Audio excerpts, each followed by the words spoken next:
ప్రజలకు చెప్పడం ఒక బాధ్యతగా నేను ఎప్పుడైనా తీసుకుంటున్నాను. ఈరోజు దావోస్ అనేది నాకు కొత్త కాదు. ఈ దేశంలో ఫస్ట్ టైం దావోస్కి వెళ్ళాలి అనేది నిర్ణయించింది నేనే. ఒక ట్రెండ్ సెట్ చేశాను. మొట్టమొదటిసారిగా 95లో ముఖ్యమంత్రి కావడం, 97 నుంచి దావోస్కి రెగ్యులర్గా వెళ్ళడం, ఆర్థిక సంస్కరణలు 91 వచ్చాయి, ఇంటర్నెట్ రెవల్యూషన్ ఎర్లీ 90స్లో అంటే 1995 మధ్యలో వచ్చాయి. అక్కడి నుంచి 97 నుంచి నేను 95 ముఖ్యమంత్రి అవుతానే దావోస్కి వెళ్ళడం మొదలుపెట్టాను. అయితే నేను దావోస్కి పోయినప్పుడు చాలా ఇబ్బందులు ఉండేవి మాకు. నేను హైదరాబాద్ అంటే ఏ హైదరాబాద్ అని అడిగేవాళ్ళు. పాకిస్తాన్లో ఉండే హైదరాబాదా, ఇది ఎక్కడ హైదరాబాద్ అని అడిగేవాళ్ళు. నన్ను గురించి నేను ఇంట్రడక్షన్ చెప్పుకునేవాడిని, లేదని హైదరాబాద్ నుంచి వచ్చానని. హైదరాబాద్కి రావాలంటే మీరు ఎక్కడి నుంచి రావాలని అడిగేవాళ్ళు. మీరు బాంబేకి రండి, ఢిల్లీకి రండి, నైట్ అక్కడ పడుకోండి, తెల్లవారు తెలిసి హైదరాబాద్కి వచ్చి బిజినెస్ చేసి మళ్ళీ వెళ్ళండి, మళ్ళీ రాత్రి బాంబేలో ఢిల్లీలో పడుకొని లేదంటే మిడ్ నైట్ ఫ్లైట్ క్యాచ్ చేసి వెళ్ళండి అని చెప్పేవాడిని. అయితే మేము అక్కడే ఇన్వెస్ట్మెంట్ పెట్టచ్చు కదా, మీ ప్లేస్కి ఎందుకు రావాలనేవాళ్ళు. That was the beginning. అదే మరిగా దావోస్కి రావడానికి ఇండియాలో పాలిటీషియన్స్ ఎవరు ఇష్టపడేవాళ్ళు కాదు. ఒక మిత్ ఉండేది, దావోస్ అంటే రిచ్ పీపుల్ ప్లేస్, డబ్బులుండేవాళ్ళంతా సమావేశం అవుతారు కాబట్టి మనం కూడా వెళితే ప్రో రిచ్ ఇమేజ్ వచ్చి ఓట్లు పడడం అనేది ఒక మిత్ అనమాట. దాంతో ఎవరు వచ్చేవాళ్ళు కాదు. నేను వెళ్ళిన తర్వాత స్లోగా ఎస్ఎం కృష్ణ వచ్చాడు. మొట్టమొదటిగా ఎస్ఎం కృష్ణ గారు నాకు పోటీ ఉండేది దావోస్లో. ఆయన బెంగళూరు గురించి గొప్పగా చెప్పేవాడు, నేను హైదరాబాద్ గురించి దానికంటే ఎక్కువ చెప్పేవాడిని. ఆయన దాని మీద హైదరాబాద్లో ఏముందనేవాడు. ఏముందో మీరే చూస్తారులే, it is a matter of time అనేవాడిని. ఒక 2-3 ఏళ్ళు అయిన తర్వాత ఎస్ఎం కృష్ణ గారు కాంప్రమైజ్ ఒక మీటింగ్లో చెప్పాడు, మా కొలీగ్ ఆంధ్ర సీఎంతో నాకు పోటీ లేదు, ఇప్పుడు ఇద్దరం కలిసి పనిచేస్తామని. అంత మునుపు కాదని చెప్పిన వ్యక్తి, అంటే కన్సిస్టెంట్గా ఫైట్ చేస్తే ఏమవుతుందో దానికి proof of concept today Hyderabad. నిన్న కూడా బిల్ గేట్స్ మాట్లాడుతూ ఒక మాట అన్నాడు, ఇప్పుడు యు ఆర్ ప్రమోటింగ్ ఆంధ్రప్రదేశ్ కదా అన్నాడు ఆయన. ఒకప్పుడు హైదరాబాద్ని ఇచ్చేసావు, హైదరాబాద్ పేరు కూడా చెప్పాడు. అంటే నేను అన్నాను, ఎస్ హైదరాబాద్ అనేది ఉంది, తెలుగు జాతి అక్కడ ఉంటారు, అక్కడ ఉండే వాళ్ళు ఎంజాయ్ చేస్తారు. I'm promoting Andhra Pradesh because people elected me అని చెప్పా. అంటే ఇవన్నీ ఎందుకు చెప్తున్నానంటే, ఇప్పుడు 4వసారి ముఖ్యమంత్రి అయిన తర్వాత మళ్ళీ నేను కొత్త బ్రాండ్ని ప్రమోట్ చేయాల్సి వస్తూ ఉంది. టోటల్గా డెమాలిష్ అయినటువంటి ఆంధ్రప్రదేశ్ బ్రాండ్ని, డిస్ట్రాయ్ అయిన బ్రాండ్ని ఇప్పుడు మళ్ళీ ఇండియాలోనే కాకుండా ప్రపంచం మొత్తం కాదు, మేము ఉన్నాం, మీరు రండి, మేము అన్ని విధాలా సహకరిస్తాం అని చెప్పే పరిస్థితికి వచ్చింది. దాన్ని ఎడ్యుకేట్ చేయడానికి ఎన్ని ఫోరమ్స్ ఉంటే అన్ని ఫోరమ్స్ ఉపయోగించుకుంటున్నాను. ఈరోజు మీరు చూసినప్పుడు, నేను అక్కడికి వెళ్ళినప్పుడు 27 మీటింగ్స్ అయినాయి నాకు, 1-to-1 మీటింగ్స్ 27. ఇంకొక పక్కన 4 రౌండ్ టేబుల్ కాన్ఫరెన్స్ అయినాయి, 3 కాంగ్రెస్ సెషన్స్ అయినాయి, ఒక UN habitat bilateral with United Nations under secretary ఒక మీటింగ్ అయింది. కాంగ్రెస్ సెషన్లో 3 subject which are all very relevant. Energy transition, where public policy meets private goals ఒక సబ్జెక్ట్. ఇప్పుడంతా కూడా ప్రపంచం మొత్తం మీరు చూస్తే ఏఐ, గ్రీన్ ఎనర్జీ ప్రపంచం అంతా కూడా మారుమోగే పరిస్థితి ఉంది. రెండోది country strategic dialogues. Chief ministers ముగ్గురం కలిసి ఇన్వెస్టర్స్కి ఎడ్యుకేట్ చేయడం కోసం మహారాష్ట్ర, తెలంగాణ, ఆంధ్ర ముగ్గురు చీఫ్ మినిస్టర్స్ అడ్రస్ చేశాం. Country strategic dialogues. 3 human machine collaboration, unlocking new opportunities in industry. ఒకప్పుడు ఐటీ గురించి మాట్లాడేవాళ్ళం, ఇప్పుడు ఆటోమేషన్, ఏఐ, డీప్ టెక్నాలజీ ఇవన్నీ మాట్లాడుతున్నాం. అందుకే human machine collaboration, unlocking new opportunities in industry ఆ సబ్జెక్ట్ని ఇది చేశాం. ఇంకొక పక్కన రౌండ్ టేబుల్ కాన్ఫరెన్సెస్లో మీరు చూస్తే pathway to India's green industrialisation, green energy to green hydrogen and green manufacturing. ఫ్యూచర్లో ఏది చూసినా కూడా మ్యానుఫ్యాక్చరింగ్ కూడా గ్రీన్ ఎనర్జీ వాడితే దానివల్ల అడ్వాంటేజెస్ ఉంటాయి. టోటల్గా గ్లోబల్ వార్మింగ్ తగ్గే పరిస్థితి వస్తుంది. Not only green hydrogen, it is leading to green manufacturing. రెండోది building the next petrochemical hub. ఆంధ్రప్రదేశ్ని ఇంకొక పెట్రోకెమికల్ హబ్గా తయారు చేయాలని. మూడోది pioneering the blue economy of tomorrow, Andhra Pradesh rule. Ocean economy, blue economy అది ఫ్యూచర్ భవిష్యత్తు. అబండెంట్ ఆపర్చునిటీస్ ఉన్నాయి ఆంధ్రప్రదేశ్కి. ఎందుకంటే 1000 కిలోమీటర్ల సీ కోస్ట్, అది కూడా ఈస్ట్ కోస్ట్లో ఉన్నాం. ఇది ప్రపంచానికే గేట్వేగా తయారవుతుంది. దీన్ని ఎంత ఉపయోగించుకుంటే అంత సముద్రాన్ని ఉపయోగించుకొని మనం ముందుకు పోయే పరిస్థితి వస్తుంది. అందుకనే బ్లూ ఎకానమీ పైన ఏమేం చేయగలుగుతాయో కూడా ఫోకస్ పెట్టాం. ఇంకొక పైన achieving SDGs by catalysing nature అనే system scale. APCNF, Andhra Pradesh community managed natural farming ప్రపంచానికి ఒక నమూనా. Andhra Pradesh people are very happy. 1 farmer to 1 million. ఈ రోజుకి ఒక వ్యక్తితో స్టార్ట్ చేసి 10 లక్షల ఫార్మర్స్కి రీచ్ అయ్యాం. ఇది రాబోయే 5 ఏళ్లలో 40 లక్షల ఫార్మర్స్కి రీచ్ అయ్యే పరిస్థితి వస్తుంది. ఇది ప్రపంచానికి ఒక నమూనా. ఇక్కడికి వచ్చినప్పుడు నేను కాకుండా మినిస్టర్స్ లోకేష్ కానీ, భరత్ కానీ వీళ్ళంతా దగ్గర 37 మీటింగ్స్ చేశారు. 5 రౌండ్ టేబుల్స్ అటెండ్ అయ్యాడు లోకేష్. 4 కాంగ్రెస్ సెషన్స్ కూడా అటెండ్ అయ్యాడు. అంటే వీలైనంత వరకు ఆంధ్రప్రదేశ్ని ప్రపంచ పటంలో పెట్టడం. అదే మరిగా ఎక్కడికక్కడ మేము ఇక్కడుండే అడ్వాంటేజ్ చెప్పడం. నేను ఫస్ట్ టైం మీటింగ్లో మీరు గుర్తుపెట్టుకోవాలి, నేను ఏదైతే ఐటీ బూమ్ చూసినప్పుడు హైదరాబాద్లో మొదటిసారి ఏం చేయాలో మాకు అర్థం కాకుండా series of round table conferences పెట్టి ఫస్ట్ మేము స్టార్ట్ చేసిన ప్రయత్నం మా జర్నీలో ఐటెక్ సిటీ. అది కూడా 2 ఏళ్ళని నెగోషియేట్ చేసి 14 నెలల్లో కట్టించాం.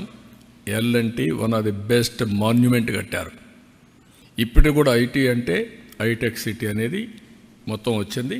ఇప్పుడు ఐటీ అంటే సైబరాబాద్ కూడా ఒక నగరమే నిర్మాణం చేశాం. దుబాయ్లో వాళ్ళు గుర్తు చేశారు నిన్న, మేము మీడియా సిటీ స్టార్ట్ చేశాం, మీరు సైబరాబాద్ స్టార్ట్ చేశారని. వాళ్ళది ఆ రోజు దుబాయ్ మీడియా సిటీ, ఇక్కడ సైబర్ సిటీ మనం స్టార్ట్ చేశాం. అందుకే నేను నిన్న దావోస్ నుంచి చెప్పాను, 95 ఐటీ, 2025 ఏఐ, అప్పుడు ఇన్ఫర్మేషన్ టెక్నాలజీ, ఇప్పుడు artificial intelligence. That is the journey. ఇక్కడికి వచ్చినప్పుడు మీరు చూస్తే, అందుకనే ఒక్క ఐటీతో ప్రారంభమయ్యి మన వాళ్ళకు ఎవరికి తెలియకపోతే నేను ప్రపంచం అంతా తిరిగి మన శక్తి చెప్పిన తర్వాత ఆ రోజు కంపెనీస్ అన్నీ కూడా హైదరాబాద్ తీసుకొచ్చి 1 by 1 కంపెనీలు తీసుకొచ్చాం. ముందు హైటెక్ సిటీ కట్టాం, దానిపైన మనుషులు తీసుకొచ్చి దాన్ని ఫిలప్ చేయడానికి ప్రయత్నం చేశాం. అదే సమయంలో మీరు ఒకసారి చూస్తే చదువుకోవాలంటే కాలేజీలు లేవని రంగారెడ్డి జిల్లాలో 25 హై స్కూల్స్ లేవు. హై స్కూల్స్ లేని జిల్లాలో 200 ఇంజనీరింగ్ కాలేజీలు ప్రమోట్ చేశాం. దాంతో ఏమైందంటే హ్యూమన్ రిసోర్స్ వచ్చాయి, ఇక్కడి నుంచి ఆపర్చునిటీస్ వచ్చాయి, ఇండస్ట్రీ గ్రో అయింది. అదే సమయంలో ఆ రోజు ఇంగ్లీష్ కూడా మన పిల్లలకు సరిగా రాకపోతే ప్రొనౌన్సియేషన్ అర్థం చేసుకోవడం, అవతల మాట్లాడితే వీళ్ళు ఫాలో కాలేకపోతే ఐటీ చేస్తూనే ఇంగ్లీష్ కూడా టీచ్ చేశాం. లండన్ నుంచి లెక్చరర్స్ తెప్పించి ఇంగ్లీష్ ప్రొనౌన్సియేషన్ ఇవన్నీ కూడా చేయించాం. అక్కడి నుంచి స్టార్ట్ చేశాం. ఈరోజు నేను గర్వంగా చెప్పగలుగుతున్నా, ఆ రోజు చేసింది జాబ్ వర్క్. 95 నుంచి మన వాళ్ళు బిగిన్ చేసింది జాబ్ వర్క్. అంటే అమెరికాలో డే టైం డాక్టర్స్ ప్రాక్టీస్ చేస్తే మనకు వాళ్ళకు రాత్రి, మనకు డే టైం, వీళ్ళు కూర్చొని వాళ్ళు పంపించిందంతా టైప్ చేసి కంప్యూటర్లో యాడ్ చేసి పెడితే నెక్స్ట్ డే మార్నింగ్ నుంచి వర్క్ స్టార్ట్ చేశారు. ఇప్పుడు ఆర్టిఫిషియల్ ఇంటెలిజెన్స్ ఆ వర్క్ కూడా అవసరం లేదు, ఏఐకి చెప్పేసి అది చేసేస్తుంది. మీ వాయిస్ అంతా కన్వర్ట్ చేసి టెక్స్ట్ పెట్టేసే పరిస్థితికి వచ్చాం. అక్కడి నుంచి స్టార్ట్ చేశారు. అక్కడి నుంచి స్టార్ట్ చేసిన వాళ్ళు నేను చాలాసార్లు చెప్పేవాడిని, నువ్వు ఉద్యోగం అడగడం కాదు, నువ్వు ఉద్యోగం ఇచ్చే పరిస్థితి రావాలి. జాబ్ సీకర్ కాదు, జాబ్ ప్రొవైడర్ అని. నేను జురిక్ వెళ్ళినప్పుడు మొత్తం 500 మంది 12 కంట్రీస్ నుంచి వచ్చారు, 600 మంది వచ్చారు. వాళ్ళు ఎంత జుబిలియంట్గా ఉన్నారంటే దగ్గర 25% to 30% అందులో ఆంటర్‌ప్రెన్యూర్స్ ఉన్నారు. ఐటీలో వెళ్ళారు, ఉద్యోగాలు చేశారు. సెక్యూరిటీ కోసం ఒకరు వైఫ్ అండ్ హస్బెండ్ ఉంటే ఒకరు ఉద్యోగం చేస్తూ ఒకరు కంపెనీ పెట్టారు. ఆ విధంగా ట్రాన్స్ఫర్మేషన్లో వెళ్ళారు.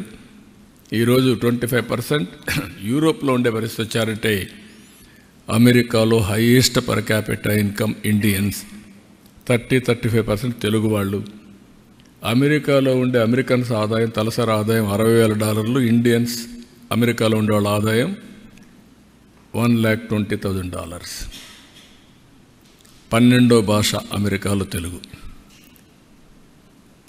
అంటే ఇవన్నీ ఏదో డికేడ్స్, సెంచురీస్ కాదు, 25 సంవత్సరాల చరిత్ర, మ్యాక్సిమం 30. ప్రారంభమైనప్పుడు టేకాఫ్ కాలేదు, 95లో ప్రారంభించాం, 2025 నాటి పరిస్థితి. ఈరోజు మొత్తం నేను చూస్తే 100 దేశాల్లో తెలుగు వాళ్ళు ఉన్నారు. నేను అన్నాను, ఇంకా రాబోయే 5 ఏళ్లలో ప్రపంచంలో ఎన్ని దేశాలుంటే అది డెమోక్రటిక్ దేశాలు కావచ్చు, కమ్యూనిస్ట్ దేశాలు కావచ్చు, లేకుంటే రాజులు ఉండే కింగ్డమ్స్ కావచ్చు, అన్ని దేశాల్లో వీళ్ళు ఉంటారు. ఆ పరిస్థితికి వచ్చారంటే అది ఆ రోజు వచ్చిన విజన్. అందుకే ఈరోజు కొత్తగా ఇంకొకటి స్టార్ట్ చేశాను సిఐతో కలిసి, GLC, global leadership centre. Global leadership centre వీళ్ళందరికీ సిఐఐ, ఐఎండి కూడా ముందుకు వచ్చారు. ఐఎండి సింగపూర్లో best university in business school. వాళ్ళు వచ్చి ఒక కొలాబరేషన్ చేసుకొని అకాడమిక్ ఇన్స్టిట్యూషన్స్ అన్నీ ఐఎండి తీసుకొస్తారు, వరల్డ్ బెస్ట్ ఇన్స్టిట్యూషన్స్ని. సిఐఐ ప్రాతినిధ్యం వహిస్తారు, ఒక మేనేజ్మెంట్ కమిటీ ఒకటి పెడతాం. దీంట్లో టాప్ ఇండస్ట్రియలిస్టులు అందరినీ ఇన్వాల్వ్ చేస్తాం. మేనేజ్మెంట్ కమిటీలో కూడా గ్లోబల్ లీడర్స్ అందరినీ తీసుకుంటాం. Who are all willing to join, will take them. Global లీడర్స్ని, ఆంటర్ప్రెన్యూర్స్ని ప్రమోట్ చేస్తాం. 2047కి ఈరోజు పర్ క్యాపిటల్ ఇన్కమ్లో నెంబర్ 1 ఉన్నాం. ఆ రోజుకి వెల్త్ క్రియేషన్లో, వెల్త్లో మోస్ట్ ఇన్ఫ్లుయెన్షియల్ కమ్యూనిటీగా ఇండియన్స్ ఉంటారు. దాంట్లో 35% తెలుగు వాళ్ళు ఉంటారు. దట్ ఈస్ మై డిజైర్, నా కోరిక, నా ఆశయం. దానికోసం పనిచేస్తున్నాం. ఇవన్నీ సాధ్యమంటే మన కళ్ళ ముందనే కనపడుస్తున్నాయి. Proof of concept. ఇది సాధ్యం. సాధారణమైన వ్యక్తుల్ని అసాధారణమైన వ్యక్తులుగా తయారు చేయడానికి నేను ప్రయత్నం చేస్తున్నాను. అది జరుగుతుంది. దానికి ఈ ఆర్గనైజేషన్ ఎస్టాబ్లిష్ చేస్తున్నాం. అమరావతిలోనే ఈ కన్వెన్షన్స్ అన్నీ ఉంటాయి. గ్లోబల్ లీడర్షిప్ ఫోరం కన్వెన్షన్స్ ఇక్కడ ఉంటాయి. డిఫరెంట్ కంట్రీస్లో చాప్టర్స్ ఉంటాయి. సిఏఏ కూడా ఇన్వాల్వ్ అవుతుంది. ఇద్దరూ కలిసి దీన్ని ప్రమోట్ చేసి అటు కార్పొరేట్ గవర్నెన్స్, పబ్లిక్ గవర్నెన్స్లో రాణించే విధంగా లీడర్షిప్ని తయారు చేసి ఫ్యూచర్ ఛాలెంజెస్ని సమర్థవంతంగా ఎదుర్కోవడానికి ఏ విధంగా తయారు చేయాలో ఆ విధంగా తయారు చేస్తాం. దీనివల్ల ప్రపంచానికి సర్వీస్ అందించడానికి భారతదేశం ఒక హబ్గా తయారవుతుంది. మీరు ఈ విషయం గుర్తుపెట్టుకోవాలి. నేను అందుకే పదే చెప్తున్నాను, think globally, act globally. Distance is not the constraint. విజయవాడలో కూర్చో, గ్లోబల్ కంపెనీ ఎస్టాబ్లిష్ అయ్యి, విజయవాడలో కూర్చొని వర్చువల్ పనిచేయి. ఫిజికల్గా వెళ్ళాలంటే వెళ్ళేసి మళ్ళీ రావచ్చు. నేను అందుకే అన్నాను మన జురిక్లో, మా యంగ్స్టర్స్ అందరూ వండుకొని మీరు వచ్చి జన్మభూమికి సేవ చేయాలన్నారు. నేను ఒకటే చెప్పాను, జన్మభూమికి సేవ చేయాలి, కర్మభూమికి కూడా సేవ చేయాలి. మీకు ఆపర్చునిటీ ఇచ్చింది, ఆదేశం ఇచ్చింది, అక్కడ పని చేయాలి, ఇక్కడ పని చేయాలి. ఆదేశాలు మీరు రావద్దండి ఇక్కడికి, అక్కడే ఉండండి. Be a citizen. అక్కడే ఉండి మీరు పైకి వస్తే బెటర్ ఆపర్చునిటీ వస్తాయి. ఇక్కడికి వస్తే ఇక్కడ ఉండే వాళ్ళతో కంపీట్ అయ్యి మళ్ళీ మీరు మామూలు వ్యక్తులు అయిపోతారని చెప్పాను. ఒక మదర్ వచ్చింది కొడుకుని తీసుకొని, సార్ మీరేంటి ఇక్కడే ఉండమంటున్నారు మమ్మల్ని, వీళ్ళని, మా పిల్లల్ని, మేమేం కావాలని. నేను చెప్పాను, ఇప్పుడు నువ్వు ఎన్ని రోజుల నుంచి ఉన్నావు అన్నా? 3 నెలల నుంచి ఉన్నాను. 3 నెలల నుంచి ఇక్కడ ఉన్నావు కదా, ఒక 6 నెలలు ఇక్కడ ఉండు, ఒక 6 నెలలు అక్కడ ఉండు అంటే షీఈ్ వెరీ హ్యాపీ. అంటే ఈరోజు మన దగ్గర మీరు చూస్తే మీకు తెలియని రెవల్యూషన్ వచ్చింది. గ్రామాల్లో బ్యూటిఫుల్ ఇండ్లు కట్టారు. ఎందుకు? పిల్లలు వచ్చినప్పుడు ఆ పిల్లలు ఉండడానికి మామూలు ఇండ్లలో ఉండలేక పేరెంట్స్ చూసి వస్తారు కాబట్టి మంచి ఇండ్లు కట్టారు. వీళ్ళు వచ్చేటప్పుడు ఉన్నారు, పేరెంట్స్ ఉంటున్నారు, ఒక కారు కొనిచ్చారు. ఇప్పుడు పల్లెటూరులో కూడా కార్లు వచ్చేసాయి. చాలా హ్యాపీగా ఉండే పరిస్థితికి వచ్చారు. ఇక్కడికి వచ్చినప్పుడు దావోస్ అంటే ఒక మిత్ ఉంది అందరికీ. ఎన్ని ఎంఓయూలు చేశారు, ఎంత డబ్బులు వచ్చాయి, ఇదొక మిత్ ఇది. అంటే ఇన్ ది సెన్స్ ఇక్కడుండే ఎంఓయూలు అక్కడ పోయి చేసుకోవాల్సిన పని లేదు. Davos is a place for networking. ప్రపంచంలో 4 రోజులు ప్రపంచం అంతా అక్కడికి వస్తారు. కంట్రీ హెడ్స్ వస్తారు, మినిస్టర్స్ వస్తారు, గవర్నమెంట్సే కాకుండా ఆల్ కార్పొరేట్స్ వస్తాయి. నేను చూసినటివి అనేక దేశాల్లో మాట్లాడాను. ఆ అనేక దేశాల్లో ఉండే వాళ్ళతో మాట్లాడాలంటే, నేను ఆ దేశానికి పోవాలంటే వీసాలు, టైము, అపాయింట్మెంట్లు ఎన్ని అవుతాయి. ఇక్కడ అందరినీ 3 రోజుల్లో కలిసే పరిస్థితి వస్తుంది. 3-4 రోజులు అందరూ కలిసే పరిస్థితి వస్తుంది. ఈరోజు మీరు చూస్తే 3 కంట్రీస్ కలిశాను. 27 బయోలాటరల్ మీరు చూస్తే డిఫరెంట్ కంట్రీస్లో వరల్డ్ బెస్ట్ కంపెనీస్ అన్నీ కూడా సీఈఓలు అందరూ వచ్చి కలిశారు. ఇప్పుడు మీకు చూసినప్పుడు ఒక పక్కన సివిల్ ఏవియేషన్ జూరిక్ వచ్చి కలిశాడు. అదే మరిగా పెట్రోలియం అండ్ గ్యాస్ వచ్చి పెట్రోనాస్ వచ్చి కలిశారు, Malaysian company. Port and logistics మీరు చూసినప్పుడు డీపీ వరల్డ్, అదే మరిగా ఏపీ మోలర్, మెరెస్క్, అదే మరిగా డెమెన్ హోల్డింగ్ బీవీ, ఇలాంటి కంపెనీస్ అన్నీ, ఎఫ్ఎంజీ అయితే యూనిలివర్, గ్లోబల్ హెడ్, ఇంకొక పక్కన వాల్మార్ట్, ఇలాంటివి సిస్కో, పెప్సికో, ఇలాంటి గ్లోబల్ హెడ్స్ అంతా వచ్చి కలిసే పరిస్థితి వచ్చేది. వీళ్ళందరినీ కలవాలి, నేను డిఫరెంట్ కంట్రీస్కి పోవాల్సిన పరిస్థితి వచ్చేది. ఇక్కడికి వచ్చినప్పుడు నెక్స్ట్ నేను ఆలోచించింది ఏంటంటే, మీరు గుర్తుపెట్టుకోవాల్సింది ఇక్కడ పోయేది ఎందుకంటే నాలెడ్జ్ని అప్గ్రేడ్ చేసుకోవడం. ప్రపంచం ఏ విధంగా ముందుకు పోతా ఉంది, రాబోయే రోజుల్లో ఏ డైరెక్షన్లో మూవ్ అవుతుంది, మనం ఏ డైరెక్షన్లో ముందుకు పోతే మన ప్రజలకు సంపద క్రియేట్ చేయగలుగుతాం. దట్ ఈజ్ మెయిన్ ఇష్యూ ఇక్కడ. ఈసారి మొత్తం దావోస్ మీరు చూస్తే green energy, green hydrogen, nature farming. Second, IT to AI. Everybody is talking deep tech, AI in all walks of life. ఇలాంటి ట్రెండ్స్ వచ్చినప్పుడు అక్కడ నేర్చుకోవడానికి ఉపయోగపడతాయి. ఇప్పుడు ఉదాహరణకు మీరు చూస్తే, నేను ఈరోజు చూసిన తర్వాత ఆంధ్రప్రదేశ్లో 10 పోర్టులు ఉన్నాయి. మనం అనుకున్నంతగా ఎస్టాబ్లిష్ చేయలేకపోయాం. ఇండియాలో logistics cost as on today 14%, international logistics cost 8%. ఇక్కడ ఏపీ మర్స్క్ అయితే వాళ్ళు చాలా సిస్టమేటిక్గా బ్యాక్వర్డ్ ఫార్వర్డ్ ఇంటిగ్రేషన్ చేశారు. రైల్, రోడ్, ఇన్లాండ్ వాటర్వేస్, మళ్ళా inland cargo, air cargo, see cargo అన్నీ మాస్టరైజ్ చేశారు. కంటైనర్ పోర్ట్, డ్రై పోర్ట్స్ ఇవన్నీ కూడా చేశారు. ఇవి చేసినప్పుడు మనకు చాలా అడ్వాంటేజెస్ వచ్చే పరిస్థితి వస్తుంది. ఈవెన్ డీపీ వరల్డ్ అయితే ఒక స్టెప్ ముందుకు పోయి కన్సాలిడేటర్స్ కూడా తయారు చేసి, ఎంఎస్ఎంఎల్ తయారు చేసి వాళ్ళ దగ్గర నుంచి ఆల్ టైప్ ఆఫ్ ప్రొడ్యూస్ కొంటున్నారు. Production, it may be industrial production, it may be agriculture production, cold storage, with in the country marketing, global marketing. Global marketing ఇక్కడి నుంచి మీరు చూస్తే దుబాయ్కి తీసిపోయి భారత్ మార్ట్ అనే పేరు పెట్టి 2500, 3000 ఎంఎస్ఎంఈల్ని ప్రమోట్ చేస్తూ అమ్ముకునేదానికి అవకాశాలు కల్పిస్తున్నారు గ్లోబల్ మార్కెట్ నెట్వర్క్లో. ఇక్కడి నుంచి యూరోప్ కానీ ఆఫ్రికాకు పంపించే పరిస్థితికి వస్తున్నారు.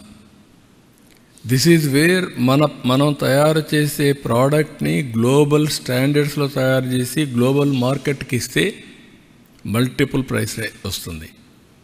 మన ప్రోడక్ట్ని మన ఊరి నుంచి పక్కన టౌన్లో పంపించిన పరిస్థితిలో ఉన్నాం as on today. Flowers, vegetables, fruits, how to go about wastage లేకుండా. ఇంతవరకు మన దగ్గర టొమాటో ఉంది. టొమాటో ఒకసారి రేట్ వస్తే 50 రూపాయలు, 100 రూపాయలు పడిపోతే నేరుగా పశువులకు వేస్తారు. ఇంత టెక్నాలజీ వచ్చి, ఇంత నోహో వచ్చిన తర్వాత ఇంకా మనం ఆ పరిస్థితిలో ఉన్నామంటే మనం చాలా వెనుకబడి ఉన్నాం. అందుకే ఇలాంటి ప్లేయర్స్ అందరిని ఇన్వాల్వ్ చేయాలనుకున్నాను. This is the learning. నేను నేర్చుకునేది అక్కడ పోయిన తర్వాత మాట్లాడుతూ నాకు వచ్చిన ఆలోచనలు ఇవన్నీ, మా టీముకు వచ్చిన ఆలోచనలు. ఇప్పుడు మీకు ఇక్కడ చూసినప్పుడు పెప్సికో ఉంది, యూనిలివర్ ఉంది, వాల్మార్ట్ ఉంది. వీళ్ళు కూడా సోర్సింగ్ చేస్తున్నారు. ఆ సోర్సింగ్ చేసినప్పుడు ఫార్మర్స్, ప్రొడ్యూసర్స్ ఆర్గనైజేషన్స్ పెట్టి గవర్నమెంట్ ఆఫ్ ఇండియా కూడా డబ్బులు ఇస్తున్నారు. ఎంఎస్ఎంఈలు క్రియేట్ చేయొచ్చు. Small micro medium industries create చేస్తే ఆటోమేటిక్గా ఎంప్లాయ్మెంట్ వస్తుంది, ప్రోడక్ట్ పర్ఫెక్షన్ వస్తుంది. నేను ఏదైతే విజన్ తయారు చేశానో ఆ విజన్లో ఫిట్టింగ్ చేయడానికి ఇవన్నీ చూస్తున్నాను. ఈరోజు వరల్డ్ ఎకనామిక్ ఫోరం ఉంది. వాళ్ళు మొత్తం క్లీన్ ఎనర్జీని ప్రమోట్ చేస్తున్నారు. వాళ్ళతో మాట్లాడినాక వాళ్ళు ఏంటంటే different countries we are number 1 in green energy, green hydrogen. అవి ఒక 6-7 ఐడెంటిఫై చేసి ఇండియాలో అమరావతిని, ఆంధ్రప్రదేశ్ని ఒక సెంటర్గా చేసి గ్లోబల్ బెస్ట్ ప్రాక్టీసెస్ ఎప్పటికప్పుడు మనకు చెప్పడం, మన దగ్గరుండే బెస్ట్ ప్రాక్టీసెస్ గ్లోబల్కి అందించడం. They are going to start the work. దాన్ని ఒకటి వర్కౌట్ చేశాం. ఈ విధంగా మీరు చూస్తే స్విస్ కంపెనీస్ వచ్చాయి, వాళ్ళు ఇక్కడికి రమ్మన్నాం. ఇంకో పక్కన ఈరోజు టెక్స్టైల్ లాజిస్టిక్స్ వాళ్ళతో కూడా మాట్లాడాం. అనేక విధాలుగా సిస్కోతో మాట్లాడాం. అంటే ఇక్కడ మీకు ఎందుకు చెప్తున్నానంటే ఇవన్నీ కూడా టోటల్గా మాట్లాడిన తర్వాత దీన్ని నెక్స్ట్ లెవెల్కి ఏ విధంగా తీసుకుపోవాలనో ఆ విధంగా తీసుకుపోవడానికి వీఆర్ వర్కింగ్. ఇంకొక విషయం కూడా మీకు ఇక్కడ చెప్పాల్సింది ఏంటంటే, ఇవన్నీ కూడా నేను చూసినప్పుడు నేను ముందే చెప్పాను, ప్రపంచంలో ఇండియాకు ఒక బంగారు భవిష్యత్తు ఉంది, గోల్డెన్ ఎరా ఉంది. దానికి కారణాలు మీరు అన్వేషిస్తే మేము అదే ప్రాజెక్ట్ చేశాం. నేను అక్కడ పోయినప్పుడు కూడా చెప్పాను. దాంట్లో మీరు చూస్తే ఒకటి రిఫార్మ్స్ మనం స్టార్ట్ చేసింది 91. ఫస్ట్ మోర్ అడ్వాంటేజ్ ఇండియాకు వచ్చింది on IT, that is around 95. Demographic dividend windfall గెయిన్గా వచ్చింది, మనం ఊహించింది, మన అదృష్టం అది. Young India globally. దానివల్ల అడ్వాంటేజ్ ఏంటంటే ఆంటర్ప్రెన్యూర్స్గా తయారవుతున్నారు మన వాళ్ళు. That is the biggest advantage. Fastest growing economy India. By 2028 incremental GDP growth India will be number 1, not China. 28 నుంచి 2028 నుంచి జీడిపి గ్రోత్ రేట్లో మనమే నెంబర్ 1 ఉంటాం. అది వచ్చినప్పుడు ఇంకా మీరు దట్ ఈస్ ది బిగినింగ్. ఇప్పటికే జరుగుతున్నాయి beginning for golden era. That is where we projected in Davos. దీనికి కారణం ఏంటి? Strong leadership nation level. 11 ఏళ్ళు Narendra Modi, one of the strong leader, acceptable globally, is doing all these things. దాంతో ఏమైందంటే ఒక stability వచ్చింది. కంట్రీ ఇండియా బ్రాండ్ ప్రమోట్ అయింది. ఇది కాకుండా మీరు చూస్తే మోస్ట్ యాక్సెప్టబుల్ కమ్యూనిటీ ఇండియన్స్. ఇక్కడ మీరు ఉంటారు, మీరు 170 అడుగుతూ ఉంటారు. మిమ్మల్ని ఒక రాజులుండే కంట్రీకి పోతే చచ్చినట్టు వాళ్ళు ఏం చెప్తే వాళ్ళు చేస్తారు. మీరు ఇంకేం మాట్లాడరు, వాళ్ళు ఏం చెప్తే అది చేస్తారు. అదే అమెరికా పోతే కాంపిటేటివ్ ఎకానమీలో బ్రహ్మాండంగా పనిచేస్తారు. ఏ జాగ్రఫీకైనా, ఏ లీడర్కైనా, ఏ కంట్రీకైనా, ఏ పరిస్థితులకైనా తట్టుకుని నిలబడే వ్యక్తులు ఇండియన్స్. నాకు ఆ బెహ్రెన్ క్రౌన్ ప్రిన్స్ వచ్చాడు, ఒక 7 మెంబర్ డెలిగేషన్తో వచ్చాడు. కూర్చొని మాట్లాడుతూ ఉంటే రియలీ ఐ లైక్ ఇండియన్స్. కారణం ఇండియన్స్ అనేవాళ్ళు అందరితో బాగా అడ్జస్ట్ అవుతారు. మా దేశంలో మంచి టెంపుల్ 200 ఇయర్స్ ముందు కట్టారు. మేము ఇప్పటికి కూడా నేషనల్ ఫెస్టివల్ కింద దీపావళి జరుపుతాం. That is the respect, we are all one, we are celebrating అంటూ అండే ఫ్రెండ్స్ అందరిని అడిగాడు నా ముందర. ఇప్పుడు నేను ఊరికి నాకు ఒక ఐడియా వచ్చి చెప్తున్నానని అన్నాడు. ఏంటని చెప్పమంటే, ఇండియన్ ఫ్రెండ్స్ ఉన్నారా, చైనీస్ ఫ్రెండ్స్ ఉన్నారా ఒక్కొక్కరిని అడిగారు. 7 మంది వచ్చిన వాళ్ళు మెజారిటీ ఇండియన్ ఫ్రెండ్స్ ఉన్నారని, ఒక్కరు కూడా చైనీస్ ఫ్రెండ్ లేడని చెప్పారు. అంటే దీని అర్థం ఏంటంటే Indians are very friendly, they are more acceptable but not Chinese. That is the trust Indians are commanding అని చెప్పి ఎవరికి వచ్చాడు. Really I was astonished. That is the sticking factor for Indians globally. మీకు ఇక్కడికి వచ్చినప్పుడు ఇప్పటికి చూస్తే మీరు చాలా వరకు ఎంఓఎల్ చేసాం, ఇండస్ట్రీస్కి అంతా కూడా చేసాం.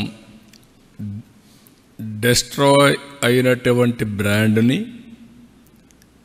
డీఫంక్ట్ అయిన వ్యవస్థలన్నీ కూడా మేలుకొల్పి 7 months టైంలో ఇప్పటికే దగ్గర చాలా వస్తున్నాయి, ఇంకా రావాలి. బిగినింగ్ ఇది. ఈరోజే పేపర్లో మీరు చూసుంటారు, petrochemical complex Ramayapatnam highest capital investment. అతి పెద్ద రిఫైనరీ రామాయంపట్నంలో 96,800 కోట్లతో రిఫైనరీ వస్తూ ఉంది, BPCL. అది పెట్టకు కానీ వెళ్తే, పెట్రోకెమికల్ కాంప్లెక్స్కి వెళ్తే ఇంకొంచెం పెరగచ్చు, ఏదైనా కొలాబరేషన్స్ అవన్నీ వస్తాయి. AMNS Mittal plant 14 million metric tons కెపాసిటీతో వెళ్తున్నారు. అది మొన్నే అగ్రిమెంట్ ఇంకా NMDCతో కావాలి, అది అవుతానే గవర్నమెంట్ ఆఫ్ ఇండియా ఒప్పుకున్నారు. రా మెటీరియల్ ఇస్తే ఇమీడియట్గా స్టార్ట్ చేస్తారు.